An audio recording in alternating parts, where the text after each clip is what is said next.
હર્ષભાઈ, આપ અમારી લાગણીને માન આપીને આજે અહીંયા અમારી સાથે આવ્યા. Thank you so much sir. પણ જે મોડલ સ્ટેટની આપણે વાત કરીએ છીએ, તમે એ state as a component, as a unit of the larger construct એ કઈ રીતના જુઓ છો સર? સફળતા ક્યારેય પરિશ્રમ વગર પ્રાપ્ત નથી થતી.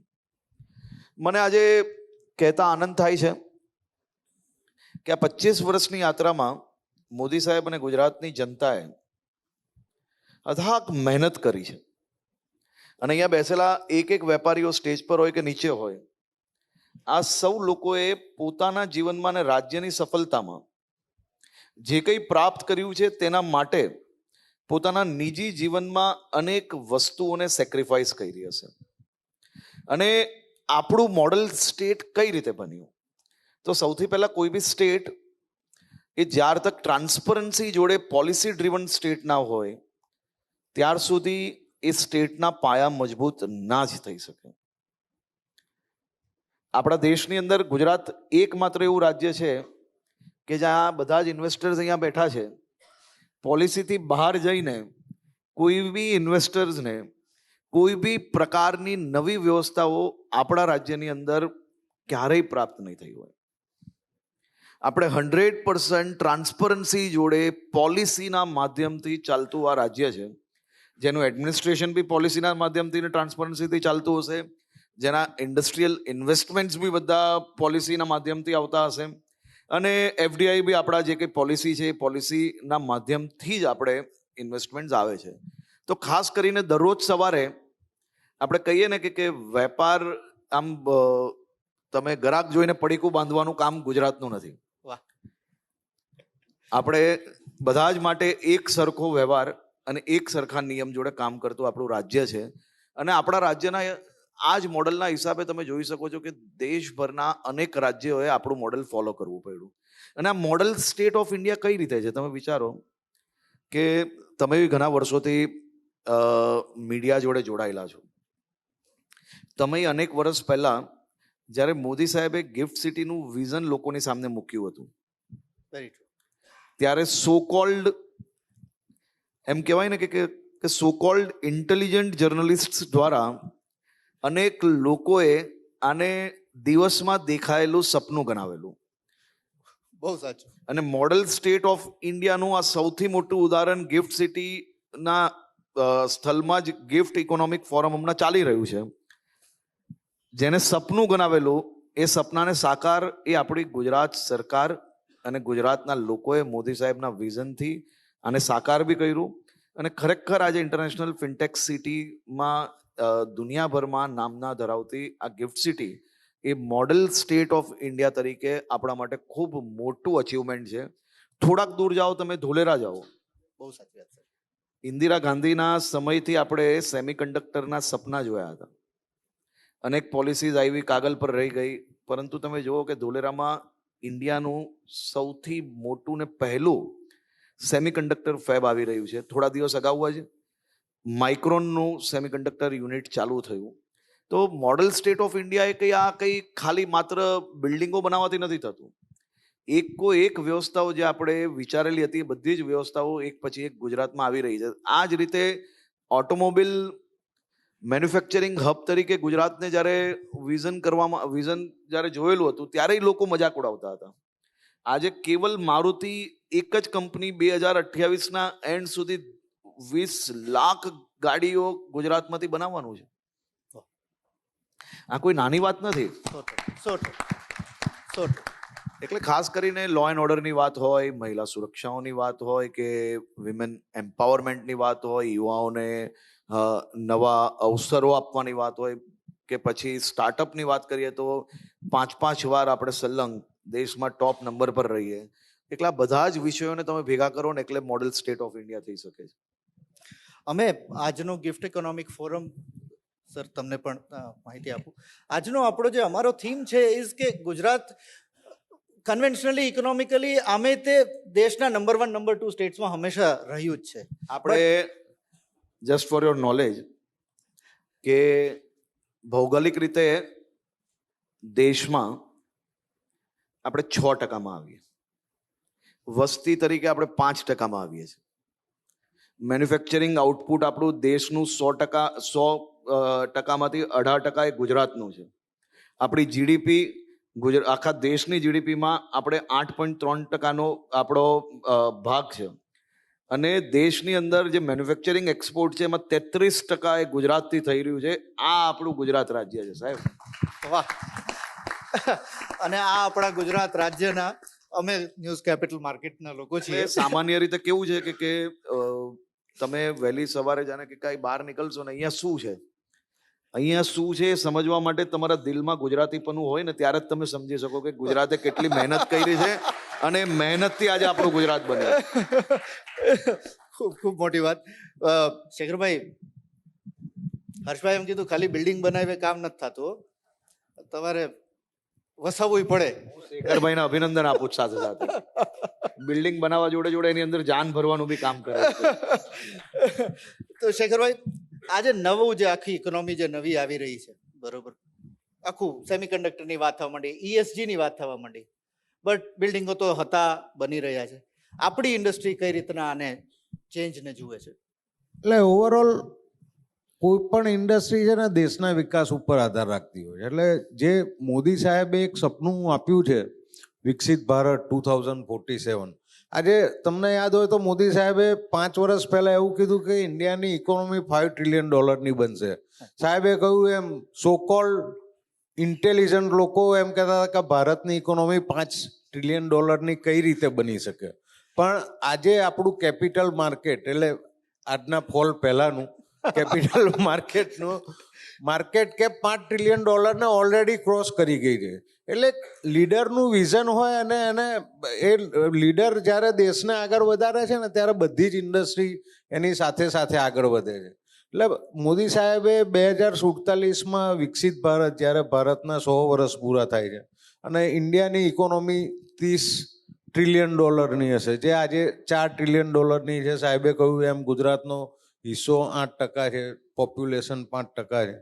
પણ એ જ વસ્તુ હવે એને તમે $30 ટ્રિલિયન ઇકોનોમીમાં ગુજરાત ક્યાં ઊભું હશે? અને ગુજરાત રિયલ એસ્ટેટનો બી હિસ્સો જીડીપીમાં 8 થી 10%નો છે.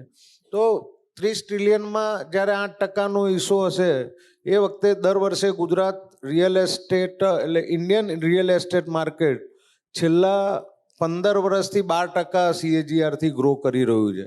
એટલે 2010માં રિયલ એસ્ટેટનો હિસ્સો માર્કેટમાં જીડીપીમાં 2%નો હતો, આજે 8.5% જેટલો. એટલે ગુજરાતની જીડીપી જેટલો જ રિયલ એસ્ટેટનો હિસ્સો ઇન્ડિયાના જીડીપીમાં છે.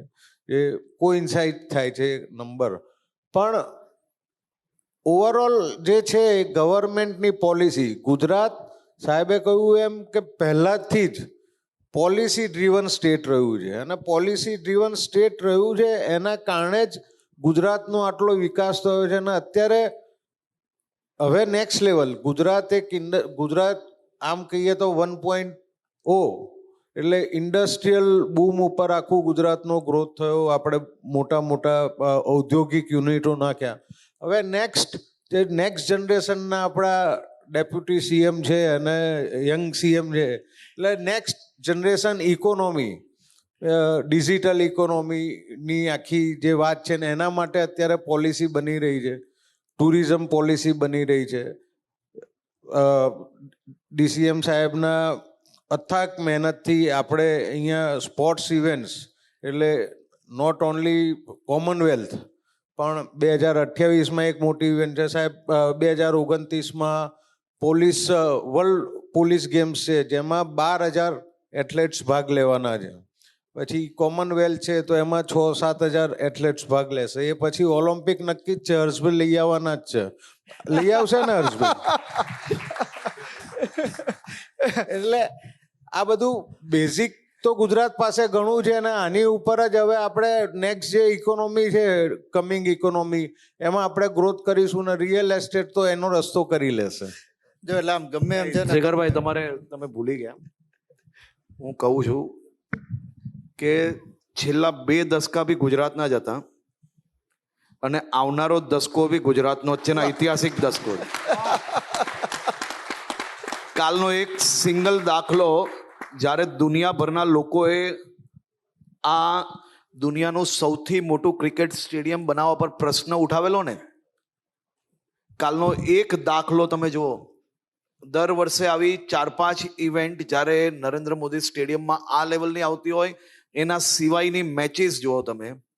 આ મેચના માધ્યમથી કે આ પ્રકારના ઇવેન્ટના માધ્યમથી ના માત્ર હોટલના રૂમ વેચાય છે, હોટલના રૂમો ખાલી બુક થાય છે એટલું જ નહીં, તમે અમદાવાદના કોઈ બી ટેક્સી ડ્રાઈવરને મળો, તમે અમદાવાદમાં કોઈ બી રિક્ષા ડ્રાઈવરને મળો, તમે અમદાવાદની કોઈ બી લારી પર જાઓ, તમે અમદાવાદની કોઈ બી રેસ્ટોરન્ટ પર જાઓ, તમે અમદાવાદના કોઈ બી પ્રોવિઝન સ્ટોર પર જાઓ, ટ્રાવેલ એજન્ટ્સને મળો, આ બધા જ લોકોની આવકમાં વધારો કરવાનું કારણ આ નરેન્દ્ર મોદી સ્ટેડિયમ બન્યું છે સાહેબ.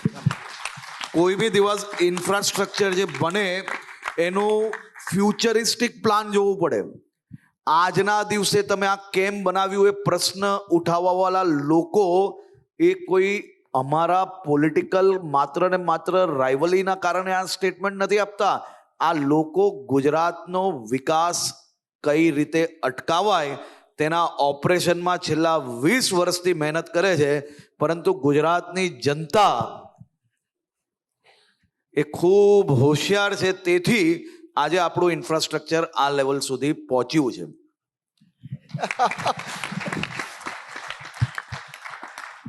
શ્રી જયકૃષ્ણ, હું તમારી પાસે આવીશ.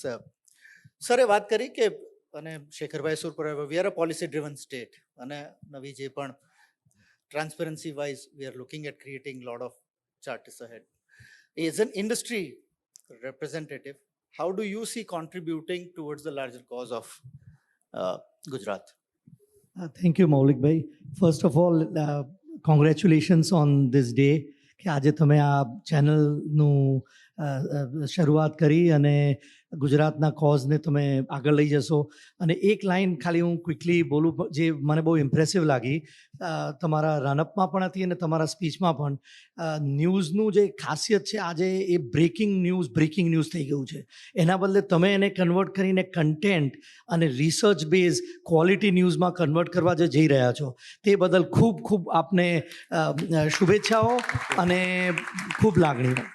મેં જેટલા મારા ઇન્વેસ્ટમેન્ટ, મારે હવે 5 ફેક્ટરીઝ, અમારી 5 ફેક્ટરીઓ છે, બધી 5 મેં મારી ટીમને કહ્યું જેટલું મોટું થવું હોય થાઓ, બધા ઇન્વેસ્ટમેન્ટ ગુજરાતમાં જ કરો. કારણ કે અહીંયાની જે ઇકોસિસ્ટમ છે, જે ઇન્વેસ્ટમેન્ટ ફ્રેન્ડલી વાતાવરણ છે, જે ઇઝ ઓફ ડુઈંગ બિઝનેસ છે, એ ઇન્ડિયામાં બીજા કોઈ છે. ઇન્ડિયામાં ઇમ્પ્રુવમેન્ટ ઓવરઓલ છે, પણ ગુજરાતનું જે ઇમ્પ્રુવમેન્ટ છે એ ઘણા ફાસ્ટર રેટે જઈ રહ્યું છે ઇન્ડિયાના કરતાં. આજે 8.5% contribution to GDP with 5% population. એક્સપોર્ટમાં અમારું કેમિકલ અને ફાર્માનું વાત કરીએ તો એનીવેર બિટવીન 20 to 40% ઇન્ડિયાનું કોન્ટ્રીબ્યુશન ખાલી ને ખાલી ગુજરાતમાંથી આવે છે. હવે આ ઓટોમેટિકલી ઇઝીલી થવું પોસિબલ નથી. 3 વસ્તુ મને એકદમ એક્સાઇટ કરે છે ફ્યુચરમાં. એક જે હર્ષભાઈએ કહ્યું, સ્પોર્ટ્સ ઇન્ફ્રાસ્ટ્રક્ચર અને સ્પોર્ટ્સ કલ્ચર. આ આગળ જતાં અમદાવાદને નોટ ઓનલી ઇન્ડિયાના મેપ પર પણ ગ્લોબલ મેપ પર મૂકશે એવું મને અત્યારના અનુભવ થઈ રહ્યું છે. અને એ 1 વર્ષ કે 2 વર્ષમાં અનુભવ ના થાય. એ એક એફર્ટ છે જેમાં ઇન્વેસ્ટમેન્ટ આજે કરીએ. ક્વેશ્ચન બધા ઘણા રેઝ કરે, આ સ્ટેડિયમ કેમ બાંધ્યું, આ અત્યારના આ મોટા મોટા પાર્કો કેમ બાંધો છો, 6 લેનના હાઈવે કેમ બાંધો છો. એ અત્યારના મોંઘા પડે, પણ એ ના કરીએ તો આપણે પ્રોગ્રેસ જે ગ્લોબલ સ્કેલે કરવા માંગીએ છીએ એ ના થઈ શકે. અને ફાઇનલી બીજું એક સ્પોર્ટ્સ કલ્ચર અને ઇન્ફ્રાસ્ટ્રક્ચર. બીજું આપના ગુજરાત ગવર્મેન્ટનું જો આપણે વાત કરીએ તો જે ગ્રીન એનર્જીમાં કોન્ટ્રીબ્યુશન છે એ નેશનલ લેવલે આઉટસ્ટેન્ડિંગ છે. આજે 42.5 ગીગાવોટની કેપેસિટી થઈ ગઈ. 33% ઇલેક્ટ્રિસિટી આપણા સ્ટેટની manufacturing factories as well as household ઇલેક્ટ્રિસિટીની is powered by green energy. This is remarkable in આટલા નાના પીરિયડમાં આ અચીવ કરવું એ કંઈક બહુ ઇઝી વાત નથી. એટલે એ ઇન્વેસ્ટમેન્ટ રાખવું પણ એ ગવર્મેન્ટનું ઇઝ ઓફ ડુઈંગ બિઝનેસનું વાતાવરણ અને જે બેઝિક ઓપોર્ચ્યુનિટી ઊભી કરી છે એ બદલ ઘણું આભાર ગવર્મેન્ટનો. સો ખૂબ અભિનંદન. That's so well said. હું એડ કરવા માંગીશ કે ખૂબ સારી વાત કરી. એક તો આપણું ટોટલ જે એનર્જી પ્રોડક્શન છે એમાં 65% આપણી ગ્રીન એનર્જી પ્રોડક્શન છે, જે ઇન્ડિયાની અંદર Largest. આપણે લીડિંગ છે, કોઈ આજુબાજુમાં બી એમાં આવતું નથી. બીજું જેમ ફાર્મા, કેમિકલ, એ જ રીતે ટેક્સટાઇલ્સ, ડાયમંડ્સ, સેમિકન્ડક્ટર હવે, અને એમને જે ન્યૂ એજ ઓપોર્ચ્યુનિટીઝની જે વાત કરી કે આપણે મેન્યુફેક્ચરિંગ હબ છે જ, બહુ સાચી વાત છે. અને તમે જે દિશામાં કહ્યું, અમે ખૂબ એગ્રેસિવલી જે નવા ઓપોર્ચ્યુનિટીઝ ગુજરાત માટે કઈ રીતે લાવી શકીએ, કે મેન્યુફેક્ચરિંગ હબ તો આપણે લોકો ઓલરેડી બની ગયા છે હવે, અને એમાં આપણી ઇકોસિસ્ટમ એવી છે કે કોઈ આપણે બીટ નહીં કરી શકે. 2-5% કોઈ સબસિડી વધારે આપી લેશે, પણ સબસિડીની ગેરંટી બીજે નહીં મળશે. અહીંયા એકલું પાક્કું છે કે સબસિડી કયું છે તો ગુજરાતમાં પાક્કું મળી જશે. આપણા કરતાં કોઈ નાની મોટી વધારે આપી શકતા હોય, પરંતુ સબસિડીની લાલચથી ગુજરાતની બહાર જેટલા લોકો ગયા છે બધા પસ્તાય છે. એ મારો બી અનુભવ છે ને તમારો બી અનુભવ હશે. સાથે સાથે હું એક આંકડો કહેવા માંગુ છું કે આજથી છેલ્લા 3 મહિનામાં એમએસએમઈ ઇન્ડસ્ટ્રીઝ માટે હું ખાસ કહેવા માંગુ છું કે એમએસએમઈ ઇન્ડસ્ટ્રીઝની અંદર આપણી ડેલી એવરેજ દરરોજ 250 સબસિડી આપવાની હતી, કે 250 જેટલી કંપનીઝને આપણે એવરેજ સબસિડી ડિસબર્સ કરતા હતા, જે આજના દિવસે 472 સુધી પહોંચી છે. અને અમારો ટાર્ગેટ છે કે આવનારા દિવસોમાં એની ટાઈમલાઈન ફિક્સ કરશો અને ટાઈમલાઈન પ્રમાણે જ કોઈ બી પ્રકારના કન્સલ્ટન્ટનો ખર્ચ કોઈને ના લાગે એ પ્રકારની વ્યવસ્થાઓ અમે ઊભી કરવા માંગીએ છીએ. ન્યૂ એજ ઓપોર્ચ્યુનિટીઝમાં અમે લોકો સૌથી વધારે હમણાં ડેટા સેન્ટર્સ, સેમિકન્ડક્ટર અને જીસીસી, અને ખાસ કરીને આઈટી માટે બી આપણે અલગ અલગ ઓપોર્ચ્યુનિટીઝ પર ધ્યાન છે. આનાથી એક વિશેષ વસ્તુ કે ગુજરાતનું ભવિષ્ય કેમ ઉજ્જવલ છે. કદાચ આજના દિવસે તમને બીજા સ્ટેટ જોડે કોઈક બીજી ઇન્ડસ્ટ્રીઝની અંદર કમ્પેરિઝન કરશે, પણ ગુજરાત એક એવું રાજ્ય છે કે જેને એઆઈથી બેનિફિટ થવાનું છે, એને લોસ કંઈ નથી થવાનું. કારણ કે આપણું લીડિંગ, આપણે મેન્યુફેક્ચરિંગમાં લીડર છે, અને આપણી અંદર એઆઈ આવશે તો આપણે લોકોને બેનિફિટ થવાનું છે, આપણે કોઈ લોસ નથી થવાનું. એનાથી આપણી જે ઇકોસિસ્ટમ છે એની અંદર હ્યુમન જોબને એક બી લોસ મને હમણાં સુધી દેખાતું નથી. જેટલા મેં પ્રેઝન્ટેશન જોયા કે જેટલા ડિટેલ્ડ રિસર્ચમાં હું ગયો છું, તો એઆઈ ગુજરાત માટે તો જરૂરથી બેનિફિશિયરી થવાનું છે એવું મને 100% માનવું છે. આપણે લોકો મેન્યુફેક્ચરિંગ હબ છે, હવે આપણે આપણી પ્રોડક્ટ્સ કઈ રીતે વધારે એક્યુરેટ કરી શકીએ, આપણું પ્રોડક્શન કઈ રીતે વધારી શકીએ, આપણો ટાઈમ કઈ રીતે પ્રોડક્શનની અંદર ઓછો કરી શકીએ, તો આપણા માટે એઆઈ બધી રીતે બેનિફિશિયરી છે. એટલે મારું એવું માનવું છે કે હું જેમ કહું છું કે ગયા 2 દશકા બી આપણા હતા અને આવનારો દશકો બી પાક્કો આપણો છે. વાત હવે તમારા લોકો પર છે. તમારે ખાલી એક પગલું આગળ વધારવાનું છે. આ રાજ્ય સરકાર 10 પગલા તમારી જોડે આગળ વધારવા માટે તૈયાર છે. સર, મોહલભાઈ, હું તમારી પાસે આવીશ. આપણી જે આની પહેલાની જે છેલ્લા 20-25 મિનિટથી આપણે જે ચર્ચા કરી, લાર્જલી ન્યૂ એજ ઇકોનોમી તરફ વાત થઈ રહી છે. સરે વાત કરી સ્પોર્ટ્સ, કલ્ચર, આ બધી સર્વિસ સેક્ટરની વાત છે. While you happen to belong to the manufacturing side, which is conventionally what our strength always has been. પણ હવેનો જો ગ્રોથ આવશે તો એ સર્વિસમાંથી આવશે, સર્વિસીસમાંથી. એમાં આપણે આપણી ઇન્ડસ્ટ્રીને કઈ રીતના પોઈઝ કરીએ છીએ સર? પહેલા તો હર્ષભાઈ, તમે જે પહેલા જ જે કીધું કે ગુજરાત ગવર્મેન્ટની જે સ્ટેબલ પોલિસી છે, આટલા વર્ષોથી તમે આટલું બધું કરી રહ્યા છો, ગવર્મેન્ટ આટલું કરી રહ્યું છે, દેટ ઇઝ ઇન્ક્રેડિબલ. કારણ કે જ્યારે મેં ધંધો શરૂ કર્યો અને આપણે પહેલાં અમેરિકા જતા હતા, જોઈન્ટ વેન્ચર માટે, ટેકનોલોજી માટે વિલાયત જતા હતા, તો પહેલાં તો તમારી કંપની તમે સેલ કરો, મારા શું પ્રોડક્ટ છે, હું શું કરી રહ્યો છું, એ પહેલાં તો you had to sell India, you had to sell Gujarat, you had to sell કે પહેલાં કેવું છે. એ લોકોને એટલા બધા ક્વેશ્ચન્સ હતા કે અહીંયા કરાય કશું. એ ફરી ચાઇના બહુ જ સ્ટ્રોંગ હતું, યાદ હોય તો. હવે એવું થઈ ગયું છે કે કોઈ બી અમારી સાથે બિઝનેસ કરે અને અમે કહીએ કે વી આર ફ્રોમ ગુજરાત, આપણા કાર્ડમાં ગુજરાત જોઈએ, ઇન્ડિયા જોઈએ, તો they are like we are ready to invest. And this is thanks to all the work that everybody has done. અને આ શિફ્ટ બધા ઇન્ડસ્ટ્રીમાં છે. હું ફાર્મામાં છું, જે ગોકુલભાઈએ કીધું કે 35% આપણું જે છે અહીંયા એ ફાર્મામાં છે, એટલે એ સેક્ટરમાં છું, કારણ એટલો સ્ટ્રોંગ છે. પણ આજે ગમે તે અમે વાઇબ્રન્ટ ગુજરાતમાં જઈએ, કે હું એમાં બીજી જે ઇન્ડસ્ટ્રીઝ જે આવે છે, બીજા કન્ટ્રીઝ આવે છે અમારે ત્યાં જે જોઈએ છે, બધાને એવું છે. જાપાન સુઝુકી પ્લાન્ટ જે આવ્યો છે કે અમારે કંઈ કરવું છે તો ગુજરાતમાં કરવું છે. And that is a huge benefit to the work you have done and the government has done.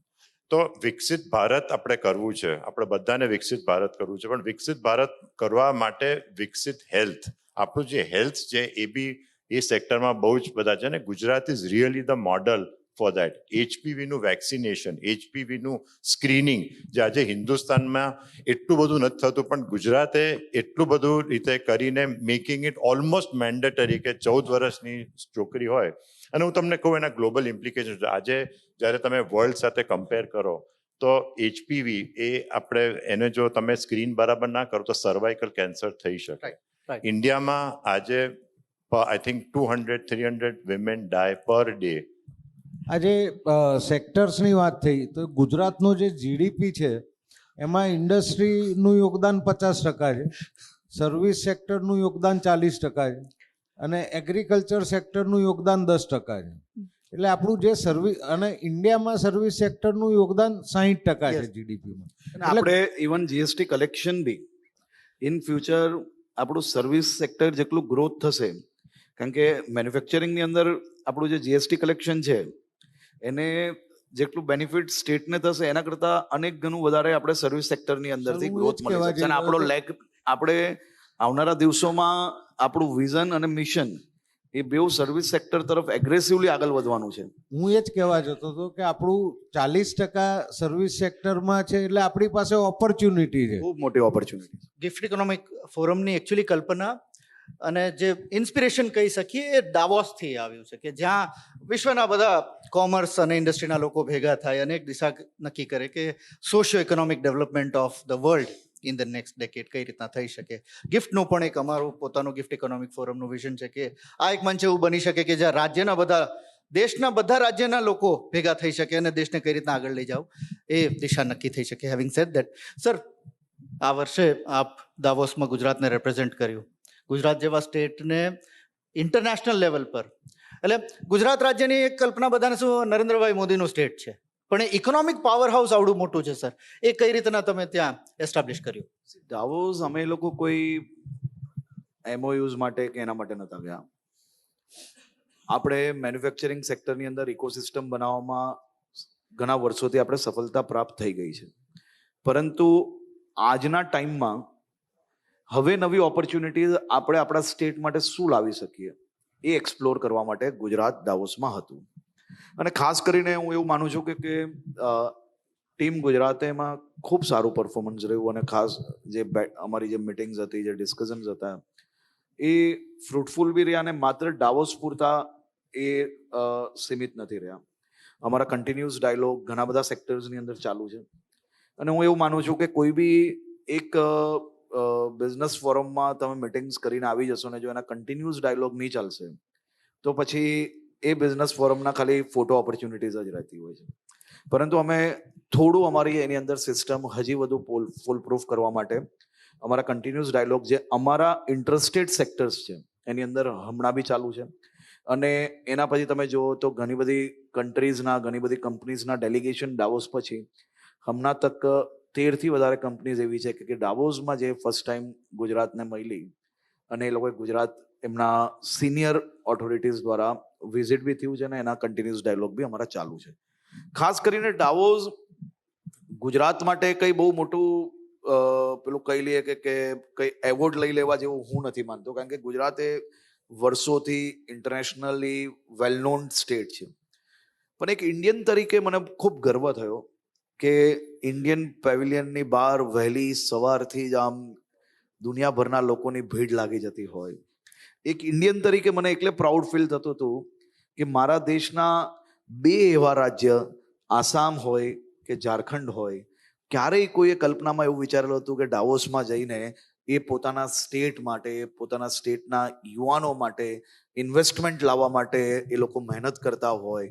તો મારા માટે કોઈ પોલિટિકલ એમ્બિશન્સ કરતાં વધારે આ જોઈને એક ઇન્ડિયન તરીકે મને ગર્વ મહેસૂસ થતું હતું કે મારું ઇન્ડિયન પેવિલિયન એ આજુબાજુમાં જેને દુનિયા ડેવલપ નેશન કહે છે એ પેવિલિયન કરતાં વધુ ભીડ હોય અને મારા દેશના પ્રધાનમંત્રી એ અલગ અલગ રાજ્યના મુખ્યમંત્રીઓને અને અલગ અલગ રાજ્ય સરકારોને પ્રેરણા પૂરી પાડી શકે કે પોલિટિકલ એસ્પિરેશન્સ બાજુમાં રાખીને રાજ્ય માટેના હિતમાં આ બધા જ સ્ટેટ રાજ્યના યુવાનો માટે નવી ઓપોર્ચ્યુનિટીઝ આટલું સિન્સિયરલી શોધે એનાથી વિશેષ કંઈ હોય જ નહીં શકે.